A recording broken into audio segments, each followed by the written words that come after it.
আরে এই দাঁড়াও তো, বুঝলাম না তোমাদের সমস্যা কি। তোমরা সারা রাত পর দিছো একবারে মনে হয় দারোগার মতো, আবার এই ভোর রাতে নিয়ে রওনা দিছো। সমস্যাটা কি তোমাদের আমাকে বলবা একবার? সমস্যা তুমি জানো না? আমি জানলে কি তোমাদের জিজ্ঞেস করতাম? ওই যে তোমার স্বামীর থেকে যে টাকা পাইনি 1 লাখ, হ্যাঁ ওই টাকাটা এখন তোমাকে জঙ্গলে নিয়ে আইছি। আমরা দুই বন্ধু বাসর করে টাকাটা শোধ করে দেবো। সারাটা রাত আমরা দুজন পাহারা দিছি। ওই শালা আমগো ডরে বাসর ঘর তো আইবো দূরে থাক, বাড়ির ত্রিসীমানায় আসে নাই। আচ্ছা শোনো, তোমার সব কথা আমি বুঝলাম। যখন ও টাকাটা ধার দিছিল তখন কি আমি ছিলাম? না ছিল না। তাহলে এখন কিসের জন্য আমি টাকা দিতে যাব তোমাদেরকে? এটাই তো পয়েন্ট। ওই টাকাটা নিয়ে তোমার গহনা পাতি বিয়ের যত খরচ সেই টাকা দিয়ে করছে, বুঝছো? আবার ও এটাও কইছে যে আমি বিয়ে করার পরে তোরা দরকার হলে আমার বউয়ের সাথে মিলামেশা করিয়ে টাকাটা শোধ করিস। আমরা কি এতই কুত্তা হয়েছি যে আইটি জিনিস খাবো? আমরা আগে খাবো। চলো যাইতো, চলো। কিন্তু সময় দিছিলাম ওরে। এই বন্ধু চল তো ভিতরে। কোনে যাচ্ছি? ভিতরে? আমি যাচ্ছি না ভিতরে। টাকা আমি নেই নাই। লাগে তুমি আমার শাড়ি গহনা সব খুলে রাখো, আমি খালি মনে করো যে জন্মদিনের ড্রেস পরে বাড়ি যাচ্ছি। তোমাকে সাথে কাজ করতেছি। জন্মদিনের পরো আর আকিকার ড্রেসে পরো, একটা কথা কি জানো? ভালো করে হুন্না রাখবা। তোমার এই জিনিসগুলো এখন হচ্ছে সেকেন্ড হ্যান্ড, এটা যে আমরা বিক্রি করি 1 লাখ টাকা উঠবো জীবনে উঠবো না।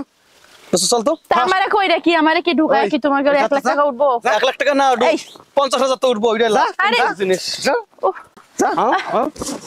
ও মাগো, কি অসুরের মতো ব্যবহার এদের রে। তাহলে লোকজন দেখ আমি আসল কামটা করি। আগে যাবি তুই? কি? আচ্ছা ঠিক আছে, যা। ঠিক আছে, তুই লম্বা হইছস, তবে আমার লাগে একটু রাখিস। কি পুরোটাই থাকবে না পাগল? ইনটেক না দেখি। শোনা তুমি এইগুলো খোলো। আরে খোলো, আবার আমরাই যা তোমার স্বামীর বাড়িতে আসবো নে। ওই দোস্ত দেখ দেখ। দোস্ত হ্যাঁ, আগে তো এত ফর্সা দেখি নাই রে। মানে কাপড়ের নিচে ছিল না, না জানি ওর নিচে কত ফর্সা। দোস্ত তুই থাক, আমি আগে যাই।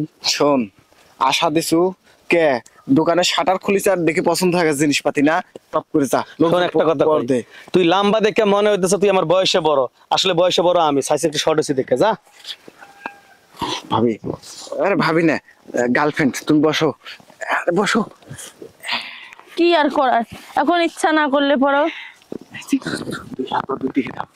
এই তুমি কি বিয়ের আগে কি কার থেকে কি ভিতরে ঢোকালিছিলে? সে এসব কি করছেন এখন? এমন জামা এক বিয়ে করছি, এখন তারও 1 লাখ ঋণের জন্য আমার এখন কাপড় উঠানো লাগতেছে। দোস্ত চালু কর, সব কাজ না আমার লাগে একটু রাখ। কিভাবে দিতেছে রে। একটু আসতে দেন নাকি, এমনি দেন কি? আমি কি আগে কখনো নিছি নাকি? মানুষ বিয়ের পরে একজনের সাথে বাসর করে, আর আমি দুইজনের সঙ্গে করতেছি। ঢুকতেছে না রে, ঢুকতেছে না। ও আরে আরে ওঠে, আরে ওঠো ওঠো। ওই তুই তো একেবারে পুরোটা শেষ করে দিছিস একেবারে।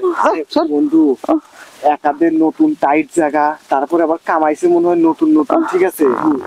খোঁচা লাগে, মানে ঘুরতে ঠিক আছে, খোঁচা লাগে। তোর কিন্তু একটু বিবেক ছিল কি জানাস? অর্ধেক দিয়ে অর্ধেক রাখা, ওই অর্ধেক যে আমি দিতাম। 1 লাখ টাকা তোর অর্ধেক আমার অর্ধেক, এটা বুঝছ না? আরে ভাই তুই 2 বের কর, সমস্যা নেই, কর কর। ভার্জিনটারে ফার্জিন বানাইছেন 2 দিন। সর পাড়া দে, আসো। আমি আর পারতাম না। হ্যাঁ কথা বাদ বইয়া পড়ো। 50,000 তাহলে এবার এইভাবে। আচ্ছা যেভাবে খুশি হয় কিচেন দিয়া। না ঠিক আছে, আর একটা হিট দিয়ে তারপরে নিয়ে যাই। সুন্দর কথা কইছস। হ্যাঁ সুন্দর কথা কইছস। নিরিবিলি হোটেল আছে না, ওর খাওয়ান ভালো। মাসুদ মাসুদ, হ্যাঁ হ্যাঁ হোটেলের মালিক, ওর খাওয়ান ভালো। তাহলে হচ্ছে একলি আপাতত আমরা এক জায়গায় লুকায় রাখি, এই জায়গায় রাখা যাবে। চল চল, কথা কবি একেবারে 50,000 আবার অসুবিধা হলো।